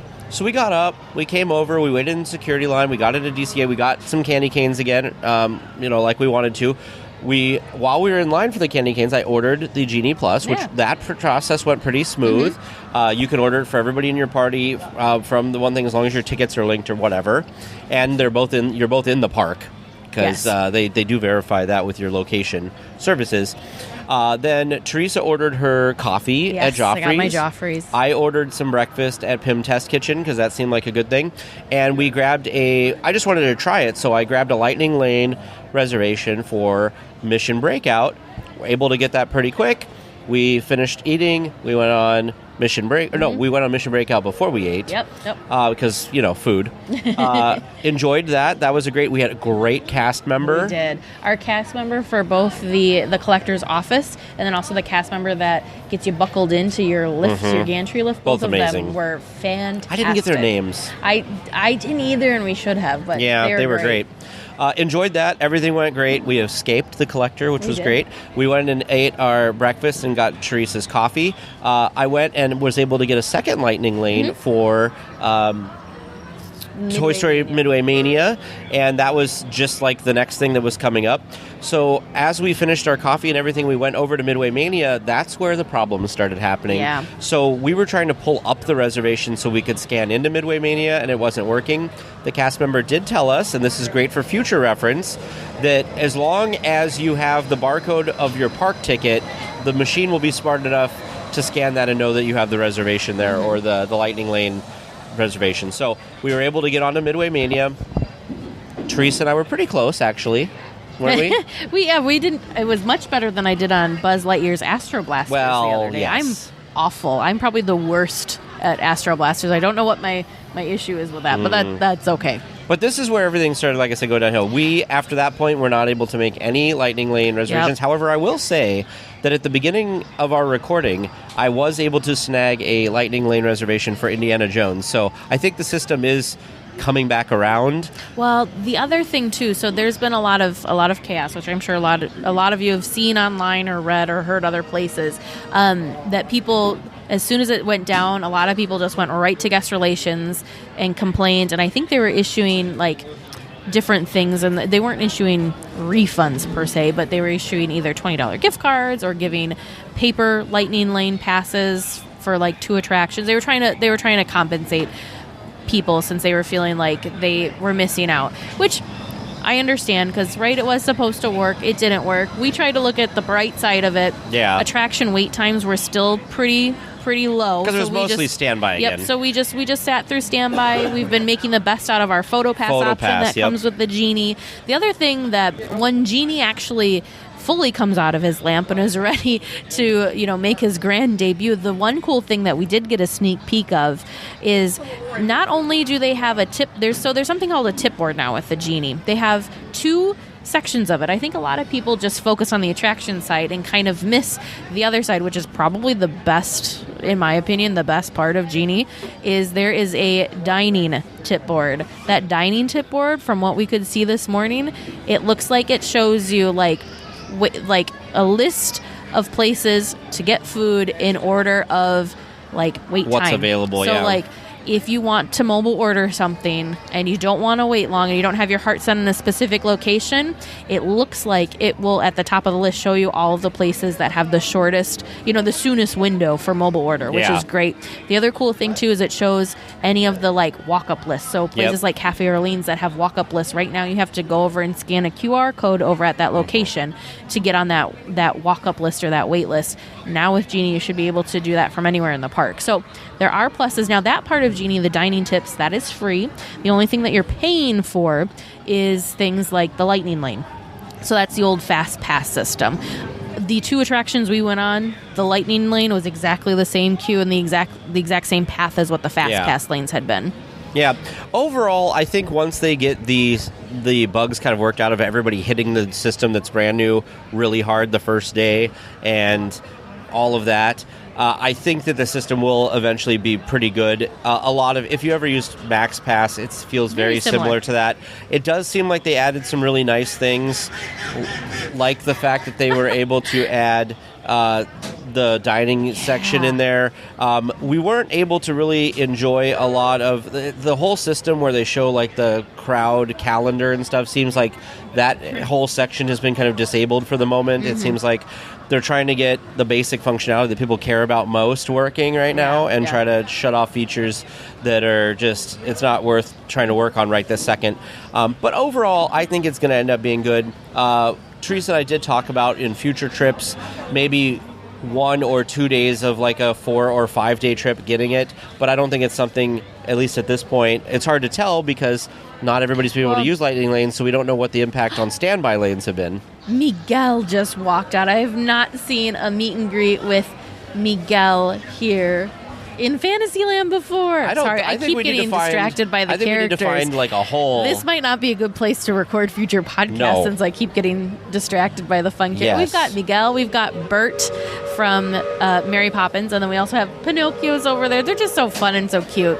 But yeah, that's my thought with Genie too. It's another thing that's kind of different that we're having to try and get ourselves back into the habit too is you're going to be on your phone much more. So Tag's already had to recharge his phone today. Yep. The first couple days of the trip, I made it all day. We did not have to charge the phone halfway through the day, but since we are using the phones more often, remember to bring your battery pack, so you are going to need to recharge. But I think Disney's going to be, compared to what the Fast Pass system was and Max Pass, I think Disney's going to be, or I think the Genie and Genie Plus hopefully will be a happy medium between standby only and having the Fast Pass. I think it's gonna be better than what we had with Fast Pass. The only thing that concerns me is we thought that with reservations, That's and true. I feel like the parks still feel really crowded. Yeah. So I think it depends on where they put the knobs for how many people can get into various things, but we'll have to wait and see. I think today's a bad way. You can't judge it today. No, yeah, I no. wouldn't even say you could judge it this week. I would say Possibly after even the this holiday month. season, I think that things will get normalized. People will learn how to use the system. Disney will get all of the technical things worked out. And then I think we'll have to look at what reports are when we are here later next year in the spring. We'll have to see what our experience is then. Obviously, Teresa, you're going to have family and stuff here. Yeah. So we'll see what their experience is if they decide to do it, because they're normal users. They're not like us that know the parks by the back of our They're hand. vacationers. So yep. we'll have to see what they think of things like the day planning stuff, if there's That's anybody true. that's interested in that. Very true. The last thing I think we want to talk about is we also finished using our Sip and Savor Pass. Oh, So let's yeah. talk about the last few things, because today, actually, I thought the food might have even been better today overall than the food we had yesterday, perhaps. So I don't think we're going to do this in any order. I'm just going to go down the list here. We had the braised pork belly adobo with garlic fried rice. This, I thought, this is a 5 out of 5 for me. This was amazing. I rated it 4 out of 5. Just didn't quite do it as much for me as it did for you, but it was still very good. Mostly, I think I was surprised because there was a big chunk of fat on it, and I hate fat, but I was able to eat it because it didn't. It was rendered properly. I think is the proper term. We were joking because a lot of people say, "Oh, fat equals flavor." Well, usually to me, I seem to get like chewy, not Texture's bad, great. yeah. And this time, yes, I think the fat did equal flavor for this piece of meat. It was really, really good. The other thing that we tried there was the calamansi lemon. The other thing we tried over there was the calamansi melon lemonade. This one was not as good as that prickly pear tea lemonade was, though. So we both gave it a 3.5 out of 5. Teresa gave me like the last of it, and I thought it was a little too tart. We went over to Grandma's Recipes, tried the Impossible Arepa. It was dairy-free queso stuffed with spiced plant-based ground beef and pickled onions. This is like, of all the things to talk about, the pickled onions on these were like on point, great. They added so much flavor and such a fun crunch texture. I was really impressed. I really enjoyed this one. For me, it was a 4 out of 5. I thought that the pastry Maze. thing, the maze that was on the bottom, I didn't enjoy as much. So I gave it a 2 out of 5. This was low. I should have tried the berries and crema, by the way, that was there, but I did not. Very good. We also, over at the Favorite Things booth, tried the chana masala. Very good. It came with grilled garlic naan. So this was almost like not like a curry, but it was kind of almost like a stew, I guess would be a good way of saying it. It was tomato-based. Chickpeas were in it. There was some, of course, tomatoes, onions, all sorts of yummy spices. I really enjoyed this one. 4 out of 5 for me. Yeah. I wish that they would have given us a little bit more of the naan, because there was a lot of the stew, and I like to dip it in there. Yes, me too. Last, we went to Mary Mashups, and we tried the carnitas mac and cheese, which this one has been getting rave reviews, so we were curious about this. I was not impressed. This was not my thing. I enjoyed the stuffing mac a lot more than I did Me too. the carnitas mac. I would say, for me, it was a 2.5 out of 5. I don't know if our ratios are off, but it felt like the cheese of this mac and cheese was creamy, but didn't have very much for flavor. Yeah, there was a lot of it. I liked the stuffing mac and cheese better. I gave it a 2 out of 5. And then the final thing that we somehow didn't talk about, because I got it both days that we were at the festival. I got it yesterday and I got it today, was the churro toffee cold brew. Hands down, favorite cold brew of the trip. So good. I thought the foam on it was great. It literally tasted like churro toffee. The coffee was still too coffee-like for me, and that's because I'm not a coffee lover. Yeah, you're not a coffee. But for a coffee drink, I would say you enjoyed it. Was pretty good. It was pretty good. But it tasted like if you took coffee and then took like the milk from Cinnamon Toast Crunch cereal, like after you've eaten your Cinnamon Toast Crunch cereal, that milk in your cold brew, it was so creamy. The coffee was so smooth. So it tasted like rum chata is what you're saying. It kind of did, yeah. Because rum chata has that. It was so yummy. Yeah, 2 days I got that. It was so good. All right, guys. We're going to wrap up because we still have a whole second half of the day. We do. We're hoping to stay here till midnight. We'll see what happens. We're also hoping to spend a couple hours in the park tomorrow morning. We'll see how that goes. But we'll be back home by the time this gets all edited and aired and everything like that. So I hope you guys enjoyed hearing all the hearing all these sounds behind us as we're sitting here recording. And we hope to meet some people. We won't know when this goes, but we're having a meetup at It's a Small World in about an hour and a half to ride it with everybody. The It's a Small World holiday. So that should be a lot of fun. So coming to you from Disneyland. We're going to go out and enjoy the parks, right? Oh, yes. We're going to enjoy the parks. It's okay. I'll be the only weekly tier without an answer. Make sure you send your questions to Producer James or Producer Vern at trivia@DLWeekly.net. Welcome back to Trivia Land. See how they did on this holiday-themed questions with one twist at the end, of course. First question, when did the very first A Christmas Fantasy parade start at Disneyland? You both think it's been around a lot longer than it is. It started in November of 1995. 95? I was only 6 years off. Tag was 19. A lot. I mean, he was close on his alternate answer, but... Wait, what year was it? 1995. Oh. The second one, also testing your history, but this time courtesy of Trisha H. In what year did Disneyland's famous candy canes make their debut? The cult classic's been around a whole lot longer than both of you thought. It started in 1968. Whoa. Wow. So we were way off. Yeah, we were. It might have taken a long time to get the popularity, but boy, they've been there. Wow. Question 3, also from Trisha H. I like how you picked up your candy cane. I want to eat it, but it's too big. It was funny because you picked it up and I was like, that one hasn't been there since 1968, Teresa. It's been 53 years. Yeah. Our third question, courtesy also of Trisha. The residents of Carsland celebrate the season by creating their own unique trees. How do Mater, Sally, Lizzie, and Luigi decorate their trees? Oh, Teresa. Oh, no. You flip 2 of them around. Oh, dang it. Mater uses the tires. Luigi uses the hubcaps. Sally does indeed use traffic cones. And I'm going to let it slide. Lizzie decorates in the theme of Route 66. So, close enough. So I didn't get it right because I have it on the wrong person. I thought Luigi... Okay. I got to see Luigi's. Well, the tree was made out of the tires, but I think that the decorations are hubcaps. We didn't go down that... we did not go down that far for some We reason. looked at one because you were, pointing at it and excited. Right there's a picture in the middle. I don't remember anything being... Oh, look at how cute the little... Route 66 one is. Route 66 one is. It's I was perfect thinking for of Lizzie. this tree was what I was thinking of. Yeah, that's the hubcap one that's at the end of the street. And our last one, a cast member costume question. Starting from the bottom up, the cast members wear blue pants. Most I've seen are baby blue, though some I've seen have been navy-ish, though not as often. They have a white shirt tucked in. It really reminds me of a button-up, but there's no buttons, and it has a rather deep V that reveals a blue and white striped shirt underneath. That makes me think of Mr. Shmee. And to top it off, they're wearing what I can best describe as a sun hat. It's not big and floppy by any means, but it does have a ribbon that matches their pants. You two fell into the trap of Ariel's undersea adventure. It is indeed. It's a small world. You mean we drowned? You drowned. Ursula got the best of you two. You should have thought of the joy of It's a Small World opening up while you were there. We were too distracted by all the Christmas lights when we were there. Yeah, that makes a lot of sense. Well, a great week of stumping these two. I'm sure we'll have some more holiday-themed questions next week. If you've got an idea for one of those, send it our way. And if it's non-holiday themed, there's still plenty of podcasts to come.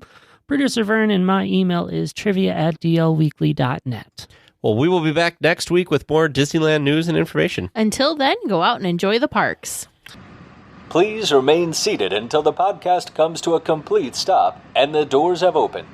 Then collect your belongings, watch your head, and step carefully from the episode. On behalf of all of our crew, thanks for traveling with us. And we hope you have a happy and memorable visit here at DL Weekly.